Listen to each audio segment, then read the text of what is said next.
All right, ladies and gentlemen, welcome back to Word with Ty Brownlow. I am your host, Ty Brownlow, and remember, no one is worthless. No story is worthless. And today, ladies and gentlemen, man, these two fine gentlemen I have next to me, let me give you a couple of words about these guys. Versatile, eclectic, lovers of music, and man, producers. Ladies and gentlemen, give it up for Lucas and Adrian Rezza of 80 Empire. What's up? What up, Ty? What's up, Ty? What up, everybody? Man, thank you for having us. Yeah, man, thank you for having us on your platform, brother. Hey, man, no problem at all. No problem at all. Like, you all are in Niagara? Yeah, we're in Niagara, yeah. Okay, all right. Not far from New York, but... Not at all, yeah. Okay, all right. So, six and a half hours into downtown Manhattan, a 6.5 hour drive, so it's not too bad. Yeah, that's not too bad. Yeah. For some, but yeah, you know, that's not too bad. Man, let's get right into it, man. I checked out your latest video, Fit In. You have Fred the Godson on there. Rest in peace. You have Rest in peace. R.I.P. Fred, man. Man, for real. And you also have Bishop Lamont on there as well. Who was the young lady singing the hook? Catherine Marie. She's a folk singer from around the way that we met. Mm-hmm. Yeah. So, man, how did that whole thing come together, and how did you all get Fred on it? Funny enough, I had Fred's manager's email, and I emailed him. This goes back over a year now, probably almost a year and a half ago. Yeah. I emailed him, and I wasn't getting connected with Fred, and then his manager goes, you know what? Here's Fred's personal cell. Just call Fred. Right. So I called up Fred and I said, listen, So what you're saying is you bullied his manager now. Hey, I don't want to say nothing being Italian, you know, sometimes we got to do what we got. No. Hey. We got to do what we got to do. Okay, so, man, let's talk about that for a second, man. Like, I know in your bio, you talk about, man, Italian kids, being from Canada. Like, how does all this happen? How does two Italian kids get themselves immersed into hip-hop? I think, man, for us, like when we were kids, our dad took us to see Beach Street, Harry Belafonte's Beach Street, and we just fell in love with that. But we're blessed, you know, our parents loved, you know, for lack of a better description, man, they love black music. Yeah. So us growing up, you know, a lot of white kids, maybe they want to be hockey players. They wanted to be, in Canada, wanted to be Wayne Gretzky or someone on the, you know, and us being from Toronto originally, someone from the Maple Leafs, or music-wise, like the Beatles, Led Zeppelin, or Duran Duran or something. We wanted to be, like, our heroes were black. Our posters on the wall were African-American heroes. Like, and our parents took us to see all these amazing singers, because Toronto used to have, by the waterfront, called the Forum. The Forum. Now, like, it's called the Budweiser Soundstage. But everybody, we've seen Ashford and Simpson, James Brown, Ray Charles, Smokey Robinson, the Commodores. Then we got to work with the Commodores years later. But everybody, who else? The Shy Lights, the Stylistics. Shaka Khan. So that was our our musical upbringing. That was our training, and then, you know, when breakdancing kind of ended, and then all of a sudden hip hop was morphing into this, you know, boom bap. Yeah, like I one of my favorites still to this day is like Big Daddy Kane, you know, Cool G Rap, you know, KRS-One. So these are the guys that, and then we'd go to, you know, our local like elementary school, and they're like, who is that? You know, because Canada, you know, now it's changed with the world and the internet, but we would always go to the US a lot. We had family down there and stuff. We'd go to Miami in particular. So we'd go to the record stores and buy the latest hip hop that you couldn't get here. But we watched The Box. Yeah. The Video Soul. Yo MTV Raps. BET wasn't here yet unless you had satellite television. So we watched BET. So we'd come with all the fresh stuff. And kids would like, oh, like, what planet are you guys from? So that's why, like, you know, to bring it back to Fit In, you know, we never really fit in because, yes, we're Italian. Yes, our last name ends in a vowel, you know, but we really grew up like, again, like, we're good friends with Bone Crusher and stuff. And it's just like, we feel like Bone Crusher is more like a cousin than Italian kids we grew up with all our life. Like, there's something about African-American culture that it just feels part of our soul. Well, it was, I don't know, man. Well, music for us was, you know, when things changed, and it was like, now it's time to listen to like, you know, even though it was cool music like Teen Spirit, Nirvana, all that grunge stuff. Yeah. We were still listening to hip hop. We were now switching to Tribe Called Quest and De La Funk, Homo Sapien, and all those groups, right? Like, and Black Sheep and all that stuff. Yeah. So we never switched. We always stayed who we were and what we loved, and that was, you know, soul music, hip hop, R&B, house music, reggae, calypso. Like, even because being from Canada and from Toronto especially, we're heavily influenced by the Caribbean. Yes. So what we did get here outside of everywhere was like the newest reggae, the newest soca, the newest calypso music, right? Mm-hmm. We were behind when it came to R&B and hip hop and stuff, but we had that stuff was like fresh from the islands because we had that real close connection to Jamaica and Trinidad and all these other, you know, all these Caribbean islands. But also, I think, you know, being so close to the East Coast and being so close to New York. Exactly. Also during that time, and, you know, some of the artists that you're talking about, like we're talking about the heyday or the so-called golden era of hip hop. The pre-golden era as well, because you talk about Cool G Rap and Big Daddy, like, man, they were before the so-called golden era of hip hop. And, you know, how much, like, even though I know you all have said it before, but like how much of an influence does all this really play into what you're doing now? I think it's part of our DNA, you know? It's just like DNA, you know, okay, we're Italian, Canadian, like, okay, our parents migrated here, but our blood is Italian. I'm sure it's mixed with so many other ethnicities, because I don't think anyone is purely pure, but part of our DNA is just like hip hop culture too. Yeah. It's part of us. It's just like it's when we wake up, it's like in everything that we do, the way we walk, the way we talk, like even the way we're like raising our children. Do you know what I mean? And it's had such an impact in our life, a positive impact, you know, and it's yeah, man, it's a relationship that it's been a long time, and it's, you know, it's gonna keep going, you know. Okay. All right. So, man, look, tell me a little bit about your relationship with Obi Trice. So Obi's a cool story. Obi I connected with when MySpace used to be something that people used. MySpace was popping. Okay. MySpace was popping, yeah. Right. Kind of like the tail end of MySpace, or almost tail end. It became almost like Instagram now, where you can connect with artists, like they're running their own pages, you know, they're running their own Instagrams. Unless you're maybe Tom Cruise, who doesn't, or Jay-Z, or even Jay-Z, or even like an Eminem who doesn't really post much, and when it does, it's ads. It's about an album coming out, or something that he's working on, even local stuff for their community, whatever. Mm-hmm. But most people, you know, check their stuff. So Obi, I hit him up and I said, hey man, would love to. We would send out like hundreds of messages to artists, and you know, always saying, hey, if you get 10 people that get back to you, that's 10 potential people that I want to hear. Mm-hmm. So with Obi, I literally sent them a message saying, hey man, I'm a huge fan with the Cheers album. Second Round on Me was already out. I've just been done. And quick insert before, and just to kind of describe the climate before that, we were in a situation with Chris with management. He managed Nelly Furtado. Now he manages Alicia Cara, but we had a deal through his company in Universal Music. And so we sat around for 4 years. My brother and I made enough made enough music on our own without their help to maybe put out like 6-7 albums. They never put out anything. So we're like, yo, we have to make up for lost time now. Yeah. That we sat and did nothing other than Luke and I in our own home studio belting out tunes. But like, we did one gig with them and that's it. So now, fast forward, we hustling and pimping on MySpace. That's where it started, where we have to hustle our own shit, our own stuff. Come on, yes. Okay, we can. Okay, yeah. We had to start hustling our own shit. We had a brand name manager, and we're like, they ain't doing brand name things. So what the hell's the point?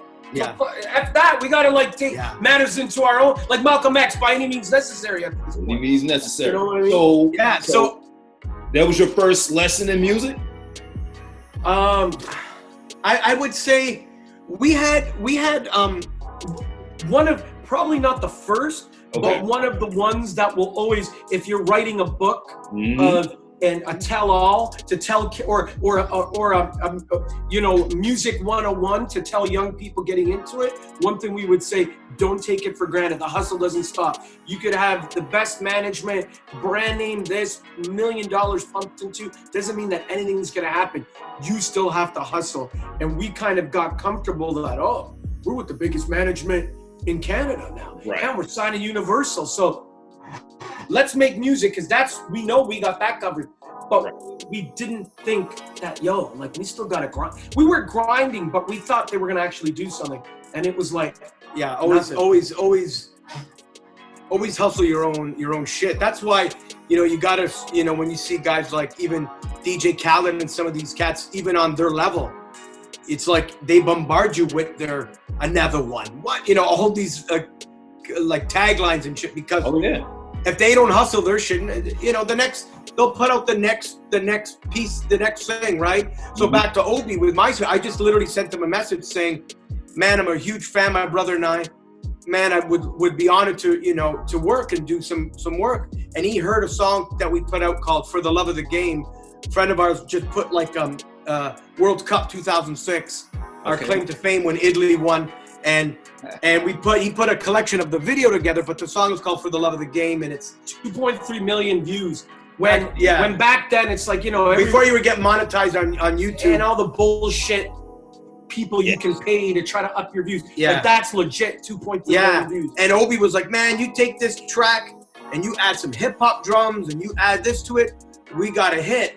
So we did that and we put this track together. Funny enough, that wasn't the track we ended up using. We fast forward 2-3 years later, Obi kind of went because at that point he was transitioning, being an independent artist. He wasn't with Shady anymore. So we ended up that song wasn't used, and we told Obi, you know what, I think we need to, let's put another track together. And we came up with Battle Cry, and he said this is the perfect track to kind of show people that I'm not with Shady anymore, but you never give up. And this is my battle cry. So Adrian's singing the hook, I did the music for it, and that's kind of like our tag team. He's the singer, songwriter, and the vocalist, and I'm the music guy, the piano player and the beats and all that kind of stuff. So man, look here, man. I just think that's dope. Shout out to Obi, man. Still going in the game, man. Yeah, thing, bro. So man, let's just talk about your sound, man, because like I said, I've heard Fit In, I've read your bio. You're working with some artists that I've heard their sound, and I just want to know, how do you all when you're working with an artist, how do you take what you know and, combine that with what you know of your artist to make a masterpiece? How do you all do that? I think with us, as much as we like to talk and we're big talkers, being Italian, we like to hear our voices all the time. But that being said, we're also good listeners. Yeah. And I think that's what makes a good producer. That's what makes a good singer-songwriter. In essence, we were saying this to somebody the other day, and not to compare ourselves to Martin Scorsese, because he's a legend, but Martin Scorsese loves gangster films. He's not a gangster, but he's got an admiration and an intrigue about it. Yeah. So he's able to tell those stories because he's been around those characters and he respects it, but he also then, is a film guy. So I think the same with us is because, we work with pop and R&B singers, but then we've worked with some real tough customers, man. Yeah. That a musician wasn't their first job on their, to put it mildly. But with all the fellas that we work with, no one's ever looking at Lucas and I like, oh man, y'all ain't from the streets, or you don't have a rap sheet, or you never were in the feds, or anything like that, because they know that our ability to help tell a story through our production, our melodies, our writing, and our knowledge of music is authentic. And we've been to some tough hoods. We've been to some to some tough hoods at Buffalo, everywhere, And that's where we get the most. Funny enough, that's where we feel the most at home. Yeah. And that's where we get the most love. It's sometimes the pop singers and the suits that come in the studio. That is the worst sessions we've ever had, where where we sat there and went, I don't care what they're paying us. If this is a paid gig, it's like, it's not worth the bullshit. But some of the tough neighborhoods, when we go there, like, colleagues and friends and clients or just dudes you're meeting, like, yo, man, what's up? Lucas and I never, like, we don't walk in there like, yo, I'm trying. Like, we're not like, so people know that we're sincere, and so we're not trying hard. And I think in anything, it doesn't even have to be music. It can be anywhere. Like, if you're in, south of France in Monaco, and I'm with a bunch of billionaires, if I start trying to do this, and they're going to know that I'm not like, right. So I think being yourself, and that's, just be yourself. The scrubby beards would give it away, Adrian, for us. Unless you're one of those we're those philanthropist billionaires those are the ones with the real money, where they sit with the ripped jeans and the big bushy beards. Yeah. Right? And that $600,000 car parked in the back. They don't have to floss right in the front. That one's rented. That one's rented in the front, right? But that's another lesson. Have the real one in the back.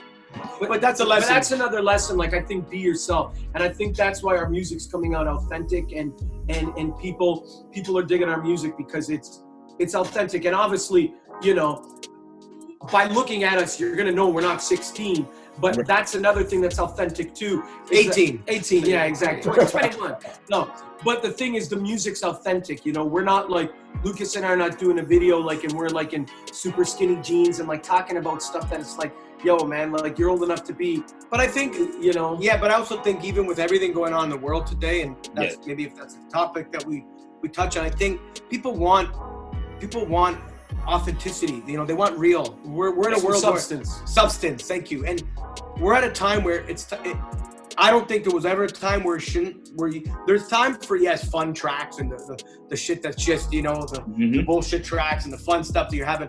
But right now there's a lot of pain going on in the world. Yeah. And it needs to be talked about. It needs to be voiced, and people need to talk. There needs to be substance again. And that's the one thing about hip hop. You know what I mean? We're lovers of all types of hip hop, whether it's new trap, whether it's boom bap, whether it's old school. Right. But there needs to be, and I think it's coming back, where people want to hear, whether you're rapping on a trap beat or you're rapping on a boom bap beat, but people want to hear some substance again. They want to hear something that's going to evoke emotion, and not just like telling yourself to drink the medicine in your cabinet and get yourself and poison yourself. Like, I'm not trying to be PSA right now, but that's a problem.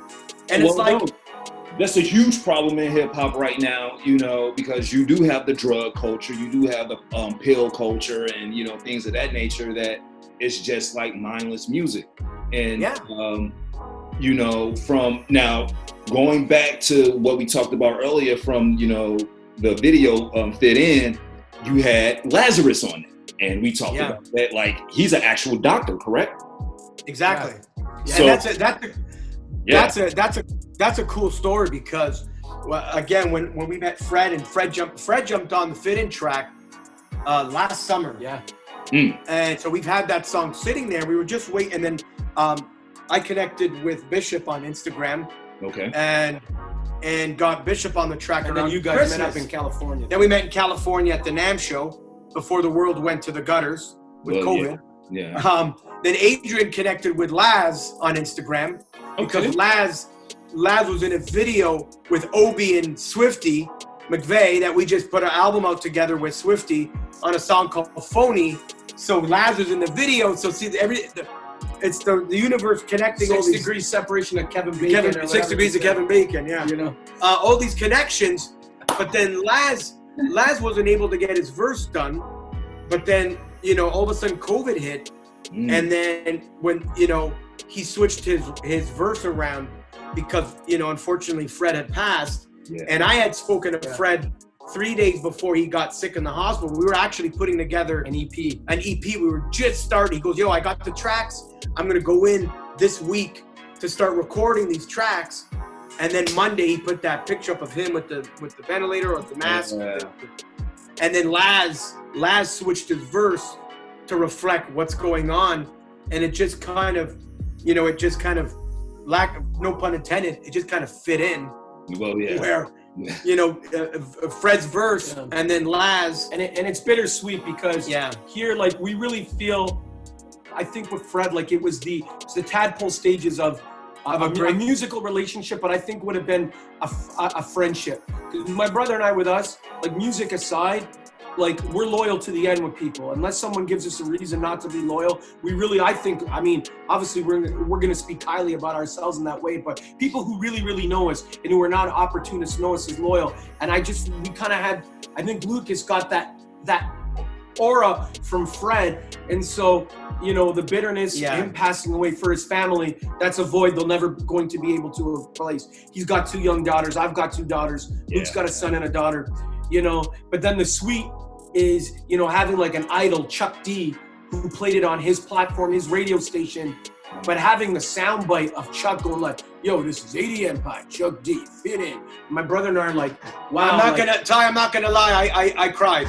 Yeah. Word. You know you love what you do, and you love something you've been doing since you were a kid, a baby, you know, my son's age, who's 7 years old. When you hear Chuck D, and man, if Fight the Power isn't so relevant today in 2020, you know, and that came out in 1989. Yeah. To hear Chuck D speak so highly of the record and talk about it and then debut it for the first time, I was sitting there, my wife's like, you're crying? I'm like, yeah, I'm crying because it's Chuck D, and it's like this is why we do what we do every day. This is why we fight.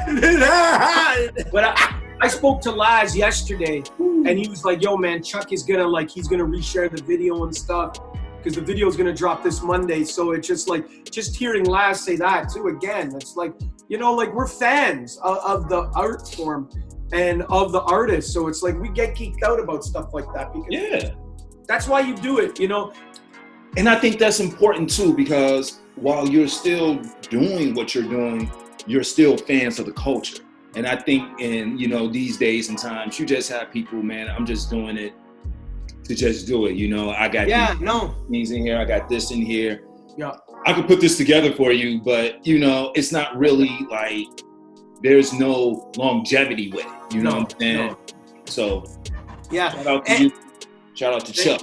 Thank you. You know what? And I think hip hop, unfortunately, is the only genre I think of music where a lot of the newer generation of hip hop artists don't respect the old, who crafted and who brought the pioneers, the kings, the architects. And I think that's wrong, because if you're in rock and roll, you respect the Led Zeppelins and the Rolling Stones and the AC/DCs and the you know, even some of the darker stuff like the, you know, Alice Coopers and all Ozzy Osbournes. If you're a Latin artist like reggaeton, shout out to Wally, we just put out a reggaeton song. You respect the Daddy Yankees, and even before him, like the cats who've been doing hip hop's the only one. Hip hop's one of the only genres where you get these guys going, nah, man, fuck those old heads, man. We the biggest hip hop group. Yeah. You know, you're going like, no, man, you got to respect the Bone Thugs and Harmonies and the NWAs of the world, and even the Grandmaster Flashers way back. Right. Because if it wasn't for them, there would be no Migos. There would be no Little Yachty this and Little Guy this, or the J. Cole. There wasn't Ice Cube. There wouldn't be no Bishop Lamonts of these types of. But it's West important Coast. to preserve the history. And you preserve the You history. know, like this is history, and you know, a lot of people have gone through good and bad in their lives, and the music is that soundtrack, you know. And like Lucas was saying earlier, Fight the Power, like people remember, like when the Rodney King riots were going on, people remember the music that was going, and now we're reliving the same type of thing, you know, right now. But I think it's important to preserve the culture. It's got to change. It's going to change. You know, I think an older generation can learn from young, and youth can also learn from the pioneers. So I think it goes, you know, It goes both ways. Okay, man, look here, man. I like what y'all talking about, man. I like what you're dropping, because it's original, it's organic. And I mean, man, you all have been in the game for a while to really, you know, have this like sense of respect. And I think that's the key at the end of the day. You all respect what it is that you do, and you respect the culture, and you're doing your part to like uphold and preserve what it is that, you know, has been somewhat handed down to you. So, man, shouts out to y'all, man. Real quick, man, let's let's talk about some of these, other artists, man. I know you mentioned Buffalo. So I'm going to talk about, man, something that you all, had some collaborations with, some guys out of Buffalo right now that's sort of hot, with the Griselda, shout out to Griselda, Fashion Rebels, West Side Gun and them. But we're going to talk about, like, man, what was it like working with Benny the Butcher and Conway the Machine? What was all that about? Please tell us about that.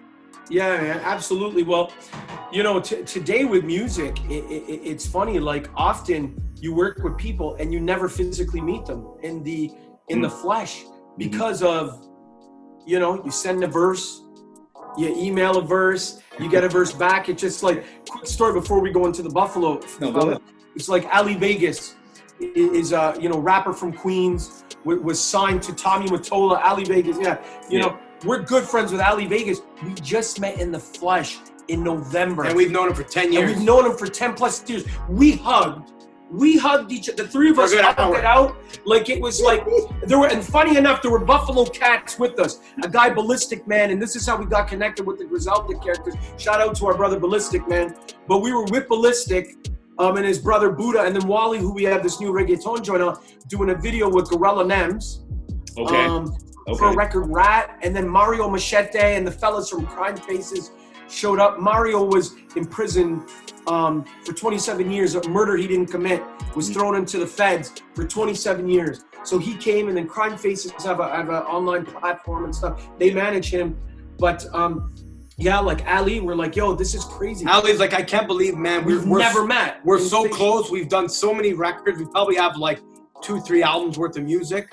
We've talked on the phone a million times, messages and stuff, and physically in the flesh. So back to Griselda, Ballistic is born and raised Buffalo, and he went to the feds in his 20s, and we put out his back in March, literally the week or before the pandemic, before the lockdown. Album's called Guilty, and it's his kind of story of being put locked up for and then his redemption and coming back. And through him, we met a guy named Tony De Niro, who's one of the guys from a Black Soprano family, which is Benny's company. Benny's company, and we sparked up a friendship and with Tony, and Tony's like, look, man, I played some of your records for Conway, and Conway loves the Legacy record, so he's gonna jump on.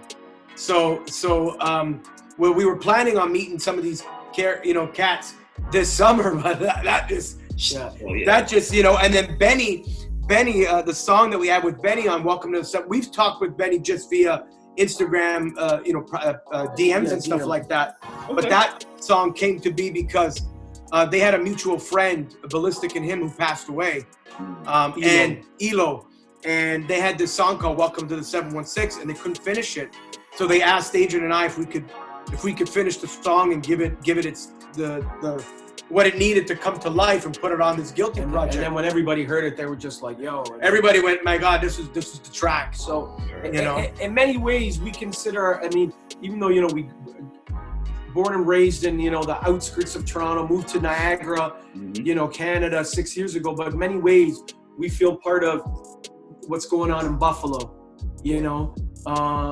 and again, pre-pandemic, we were there all the time, what I mean? The last time we were there is we shot a video with Rick Hyde, who's part of Black Soprano family. He's signed to Benny's label, and then Ballistic for Diplomaticos, and then another record we did, Internet Beef, with Ballistic and a guy called Young Pharaoh. And that was the last time. And then, funny enough, when we shot that video, Angel Salazar, I think that is Angel, who he plays Chichi Get the Yayo from Scarface. He happened to be in Buffalo, so we have him in the video. Lucas plays like, yo, boss. I play the hip, the bad guy. Yeah, Luke's like, yo, what do you want me to do? And Chichi's on this balcony in Buffalo, like, mira, like he's like, yo, I'm in Buffalo. Mira, tú no sabes. Yeah, let him go. And then it was just like, it's just so crazy, like. But yeah, no, man. Shout out to Buffalo. Shout out to the Griselda, to the Black Soprano, and to Ballistic Man, and all the family on Swan. There's the Struggle Clothing fellas that we're working with. Wally. There's a real Harlem Renaissance going on in Buffalo. Yes, man. it is. And it's nice to be, and we're really proud that, you know, Buffalonians have allowed us into their home and have allowed us to be part of the culture. So we're really thankful for that. And they said it, you know, it might have taken them a little longer, but they never compromised their sound. Yeah. Griselda and them. And that's where I think where Adrian and I can relate with them. You know, we're not 19, we're not 20 years old, but we never compromised who we were as human beings, as individuals, about our beliefs, but also about our musical integrity. You know, if somebody said right now, I want you guys to flip this and talk about this, and it doesn't relate, and I'm going to pay you, we get paid. No, I'm kidding. No. I'd say no. Well, no, I'd say no because, you know, I think at the end of the day, you know, you all have established yourselves to be a certain way. You know, why would you want to switch up and change? Because as you said, Griselda hasn't switched up their sound. Like, man, no. I won't even mention certain artists that used to be on Griselda that I'm a fan of now, you know. But even since those days, they still had the same type of sound. Derringer is still there. Everyone else is still there and still creating the same type of sound that, you know, I've grown to know and love, and as you all as well. So, man, shouts out to them again, man. Shout out to Derringer and all those guys over there at So, real quick, man, let's talk about the Legacy album because, man, as I'm looking here, I see some, man, heavy hitters on here. I see Jadakiss. I see Kid Vicious. I see Static Select. And I see my man, the one and only Master Ace. Tell us about this project, man. Tell us about this Legacy project and what can we expect? Yeah, man, I think Legacy, it's anthemic music. I think that's one thing that we're good at is, you know, because we sing and stuff too, and we have that singing background, you know, we are able to write these choruses and then sing the choruses. So it's very anthemic, and the song titles too, like Fit In, Legacy, Take It Back. And that's what we want it to be. We want when people hear this, we want them to feel motivated. We want them to feel inspired. We want them to feel like they're not alone. Like we're dropping a record next Friday called Dedicated with BG Knockout. Yeah. West Coast legend BG. Yeah. Yes. Yeah. You know, he's Eazy-E's protege, you know, and so like I'm excited for that record. I mean, we put out a record a couple weeks ago with Crooked Eye, King Crooked, our homie RX and Nicole Monet. She's like our little sister. They're both from the Bay, and then, you know, Crooked's from Long Beach. Yeah.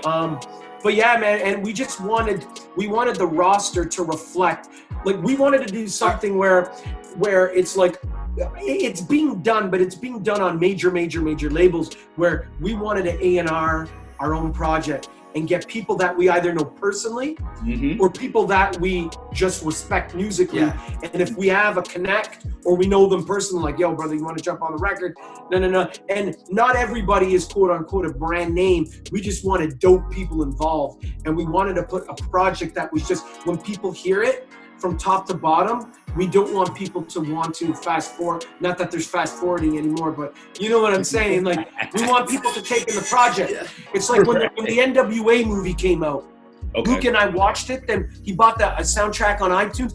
We rolled around for 2 hours, listened to the whole soundtrack like we were kids. When it starts off, we were like, this is a crap. When it starts with that, you know, what's his name? My life. Okay. Roy Ayers. Yeah. And I'm just sitting there going, you know, and that reminds. That reminds us, man. It's the vibe. Yeah. That's what it is. Like I remember as a kid, you know, and that's why that movie kind of strikes a chord with us, because I remember as a kid trying to. I was maybe, I don't know, 10 years old. Or 11 years old, trying to learn the piano part to James Brown's Get Up, Get On Up. And it was like that.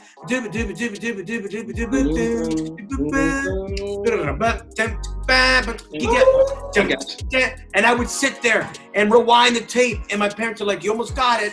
You know, and I would sit there just trying to learn it. So seeing Dr. Dre, you know, the actor who portrays him, you know, going like this and doing the part for G thing, you know, that got me excited. you know. And then, like Adrian said, being able to put together an album, this is kind of like our Avengers project, you know. Like we're what sings character again? Samuel L. Jackson. You're Nick Fury. Nick Fury. Yeah. We're like Nick Fury, and we're going, I want this superhero from the West Coast. Right. We got King Crooked, and we got Bishop Lamont. And BG Knockout. And BG Knockout. Like, you know, I need some East Coast superheroes. So we got Master Ace, you know, who's like the INC Ride. I told him, like, you know, I gotta get some while you're talking. Keep talking. Go ahead. So, you know, so being able to, it's kind of like our, you know, it's an album for us, but to also show people like this is what legacy. This is what we want to leave behind, is great music with people that we've always admired, both older rap, like guys that have been around, and also new rappers, up and coming guys, you know. Like this album is just incredible. I don't know if you can see with the glare. Wow. Okay. Is this the full? This is like a box. Yes. This is what I miss about. You know where we got there? Because you're in LA, Amoeba. You know Amoeba record store? Amoeba Music, that's down on Venice. Yeah. That's where I got this. Is that where you got that one from? Yeah. But Okay. it's just Oh man. All right. delicious fun. You can't see with the glare, but They just gotta get in right. Delicious vinyl. Oh, delicious vinyl. Oh, So- come on, dude. So that's kind of where what we're doing is, because, you know, some guys on the album you connect with for the one song, and then, you know, you're still cool, but you move on, and then there's some guys where we start talking about projects, like we're talking right now with Crooked Eye about doing a collective project together with him. Swifty McVeigh from D12. Swifty, we just put out an 11-song album with Swifty, called he called it and verbatim, Swifty said, God spoke to me and said, I want to call this Swifty McVeigh Presents 80 Empire, because he goes, I want people to know that you guys are the guys behind this album Sound. the sound of this, which was really an honor for us, being, you know, that's hip hop in Detroit. That's Detroit royalty, man. Royalty. With D12, and I mean, they sold millions and millions of records. Yeah, you know? so you know, from one song that we did with him called Phony with Obi and him for a movie soundtrack, you know, fast forward to a year later, we dropped an 11-song album just 2 weeks ago, or 2 or 3 weeks ago now, I forget. We're just dropping shit all the time, so we forget what comes out. But now we're working on the second album again. Like, we're starting to put it with some really dope features we can't, you know, that are gonna come out with this too. So it's cool how it's been morphing into just a whole network of people that equally minded musical artistic minds that just want to create great shit and put it out. And, you know, the silver lining to COVID, outside of the you know, the terribleness of it, is that people are glued to their phones and they're listening to music because they're at home. Yes. So the audience right now over the last couple months has been far bigger than it would have been, because people are not bound by the hustle and bustle every day. They've kind of taken a step back and went, all right, let me listen to this new album I haven't had a chance to listen to, or let me spend some time with the kids and put this cool album on in the background as we, you know. So it's been good in that regards. Come to the last question. What is the one word that best describes you, and why? I would say relentless, because, you know, we haven't given up. We refuse to give up. And, you know, Gladiator's the name of our indie label, and to be a gladiator, man, you got to be relentless. Yes, brothers. Yeah, we got to send you one. We'll send you one. Man, yes, I will definitely send you my address, man. I love those, dude. I would rock that. Absolutely, we'll send you one. Give us your address in the mail. I mean, in the email, and then we'll send one. Yeah. To you. Oh, good. But yeah, man, I think just with relentless, you know, you have to be relentless, because so many things are thrown your way, obstacles, leaps, bounds. It's an emotional roller coaster, this life in general, you know, and then to top it off, doing music, it's like a double whammy. It's, you know what I mean? And as much as you love music is like that abusive relationship that you go back to, but, you know, but it's so good that it's bad. And so we're relentless, man. Yeah. We're relentless. We just keep fighting. Well, if we weren't relentless, we would have quit this years ago. The amount of doors that have been shut, and and people saying no. You get a million no's before you get the one yes, right? And then all of a sudden you get more yeses and things. And like Andy said, the reward is being true. And again, they use the word relentless in this, but being true that. When you see people really loving the music, that it's worth it. And that's why we continue to keep this fight going and being relentless on pursuing and continuing to add to the culture of this beautiful culture of music and of hip hop. I love it, man. I love it. So, man, if people want to get more of 80 Empire, how do people go and get in touch with you, and any shout outs that you want to give? Yeah, I mean, you can hit us up on our Instagram, 80 Empire, so the number 80 Empire, Twitter, 80 Empire _AD, and then our website, gladiatorent.com. That kind of gives you everything on our discography, different artists we're working with, things like that, and shout outs to Trail Will Van Zyl and his wife Joanna, who are our partners with Gladiator. They also run Nova Music Group. So shout out to Will. Shout out to Kick Up Your Heels Entertainment. Yeah. Katrina. Yeah. Thank you to Katrina for introducing us to you, Ty, and for you, Ty, allowing us on your platform. And just shout out to all the people riding with us, man, supporting. Music is still word of mouth. And all the people reshare, retweet something, show that they're listening to the music. Do a little 15 second clip on Instagram showing that they're jamming to the music. That stuff means a lot to us. You know what I mean? Because we can't have people this is not a bystander. This is sport. We need people playing in the game with us. And what I mean by that, we need people's participation on so many levels, views, likes, dialoguing, talking about it, just like your platform, when we're going to tell people, we were on the Ty show, and advertise it, put it up on our story, throw it up on our feed, take a 60-second clip and throw it up, because, we're all helping each other, man, and we all want to get to the finish line together, man, and say, we all did something. We all helped to elevate the culture and made our mark in some way. Well, man, dude, that's what's up. And once again, seriously, man, I thank you all for being on the show today. I love what you all are doing, and I love what you're adding to the culture, period. You know what I'm saying? Man, you are adding to the culture. You're not taking anything from it. And, man, check it out. Go check out that legacy, everybody, man, because it's coming. You know what I'm saying? It's going to be here. You have no choice but to listen. Thank you, Ty. Your hat's coming, man. Give us your Addy, give us your mailing address, and we got you. All right, man. So y'all heard him, man. Once again, I am Ty Brownlow. This is Word with Ty Brownlow. No one is worthless. No story is worthless. You can follow me on Instagram at Word with Ty Brownlow. Catch me at Facebook at Word with Ty Brownlow. Follow me on Twitter at Ty Brownlow TV. And man, if you can't get any of that, just go to tybrownlow.com. You can get all of this right here, plus many more great interviews. Fellas, I thank you all. Man, thank you. Have fun up there in the Canadian Hamptons. Thank you. Great. Thanks, Ty.